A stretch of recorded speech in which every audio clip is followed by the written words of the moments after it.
खूनी दुल्हन। आरती और विकास अपने माँ बाप के साथ दिल्ली में रहते हैं।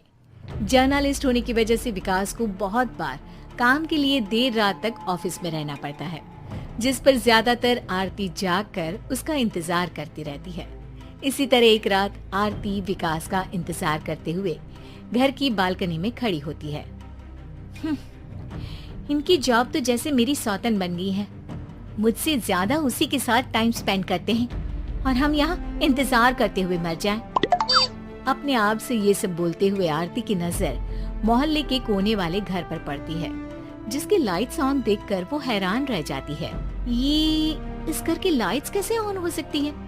यहाँ तो सालों से कोई नहीं रहता। वो ये सोच ही रही होती है कि तभी उसे घर की खिड़की पर औरत की परछाई के साथ लाल चुन्नी दिखाई देती है, जिसे देख आरती डर से चिल्लाने लगती है। भूत!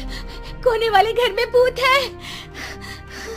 आरती की आवाज सुन उसके घर वालों के साथ मोहल्ले के लोग भी अपनी बालकनी में निकल आते हैं। अरे क्या हुआ?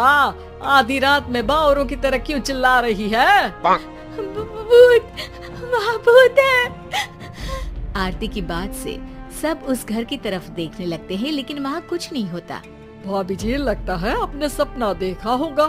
मैं बालकनी में खड़ी होकर सोऊंगी क्या? बता रही हूँ, अपनी आंखों से देखा है। घर की लाइट्स ऑन थी और वहाँ किसी का साया भी था। अरे तुम अक्सर विकास भैया के इंतजार में देर रात तक जागती हो ना? क्या पता नींद पूरी नहीं होने की वजह से कोई भ्रम हुआ हो। मोहल्ले के सब लोग और आरती के सास ससुर उसे समझा ही रहे होते हैं कि अचानक उसी घर से किसी औरत के गाने की आवाज सुनाई देती है। आजा ओ मेरे प्रियतम, आजा। आवाज सुन सब हैरानी और कंफ्यूजन से उस घर की तरफ देखने लगते हैं कि तभी उन्हें लाल जोड़े में औरत का साया वहाँ दिखता है, जिसे देख पूरा मोहल्ला सकते में आ जाता है। अरे ये तो कोई दुल्हन है। अरे नहीं नहीं, भूत नहीं है। अरे फिर तो पक्का तेरी दुल्हन है। अरे नहीं नहीं, वो तो मायके गई है। हद है, पहले इससे निपट ले, बाद में इस पर डिस्कशन कर लेना। बड़ा भ्रम बोल रहे थे ना, अब फटी ना सबकी। और नहीं नहीं, मैं किसी से नहीं डरता भाभी जी। भूत जैसा कुछ नहीं होता। या तो इस घर के मालिक यहाँ आ गए हैं, या फिर किसी ने खाली घर देखकर कब्जा कर लिया है। हमें वहाँ जाकर देखना चाहिए। बात में लॉजिक मानकर सब बाहर इकट्ठा हो जाते हैं कि तभी विकास भी वहाँ पहुँच जाता है। क्या बात है? इतनी रात को पूरा मोहल्ला यहाँ कैसे? भूतिया दुल्हन की वजह से। क्या तुम्हारे अलावा भी कोई दुल्हन भूतिया हो सकती है? इस भूतनी का किस्सा निपटने दो, फिर तुम्हें अपनी भूतनी दिखाती हूँ। अब सारे लोग मिलकर विकास को पूरी बात बताते हैं, जिसे सुन वो भी उनके साथ जाने के लिए तैयार हो जाता है। जिसके बाद वो सब डरते हुए उस घर के सामने जाकर खड़े हो जाते हैं। तुम सब यहीं रुको, मैं अंदर जाता हूँ। अकेले जाओगे? अरे नहीं नहीं, आप सबकी नकली भूतनी भी तो होगी ना मेरे साथ। कैसा मजाक कर रहा है यार। रुक, मैं चलता हूँ साथ में। क्या मैं चलता हूँ? ये क्या गोवा घूमने जा रहे हैं जो मैं भी साथ चलता हूँ? कहीं नहीं जाओगे तुम, यहीं मेरे पास खड़े रहो। बहू सिचुएशन समझो। हाँ, घर जाकर सुना लेना। हे भगवान, मम्मी तुम किसकी मम्मी हो? ओ, इन्हें सब कुछ अभी करना है क्या? नहीं, यहाँ पंचायत बिठा देते हैं आपके परिवार के लिए।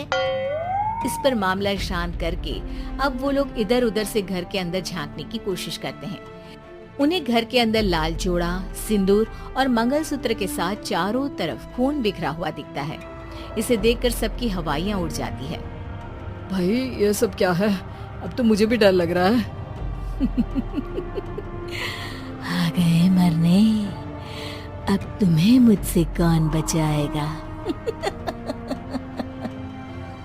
उस नजारे के साथ सोने पर सुहागे की तरह भूतनी की आवाज सुन वो सब तुरंत वहाँ से भाग खड़े होते हैं। ये सब क्या था? अब हम क्या करेंगे? हमारे मोहल्ले में भूतनी आ गई जो सबको मारना चाहती है। ओ भाभी जी, मैं फिर बोल रहा हूँ, भूतनी जैसा कुछ नहीं होता। मुझे तो पक्का यकीन है कि यहाँ किसी गलत इंसान ने गलत काम करने के लिए कब्जा कर लिया है और लोगों को घर से दूर रखने के लिए ये सब कर रहा है। तुम इतने यकीन के साथ कैसे बोल सकते हो? फिल्मों में ऐसे ही तो दिखाते हैं। हे भगवान, ये फिल्म नहीं, ये रियल लाइफ है। हमें शांति से कुछ सोचना चाहिए। सब हमारे घर चलो। सब आरती के घर में इकट्ठा हो जाते हैं। रात भर आधी नींद और बिल्कुल ना चल रहे दिमाग के साथ सब सॉल्यूशन सोचने की बहुत कोशिश करते हैं, लेकिन कुछ नहीं होता। इसी तरह सुबह हो जाती है। ऐसे कोई भी उपाय नहीं निकलेगा। सब पूरी रात के थके हुए हैं। घर जाओ, थोड़ा आराम कर, फ्रेश होकर फिर आ जाना, उसके बाद सोचते हैं कुछ। डरे सहमे लोग जैसे ही अपने घर जाने लगते हैं, तभी विकास को उस घर में कोई हरकत नजर आती है, जिस पर वो किसी को कुछ बताए बिना चुपचाप वहाँ पहुँच जाता है और कुछ देर बाद घर आकर सबको दोबारा इकट्ठा कर उस घर के पीछे वाले खिड़की पर ले जाता है। विकास, क्या खेल लगा रखा है? ये कोई मजाक नहीं है। वही तो, मजाक नहीं, बहुत बड़ा मजाक है। अंदर देखो। जैसे ही सब उस खिड़की से अंदर देखते हैं तो उनकी आंखें खुली की खुली रह जाती है। मूवी की शूटिंग?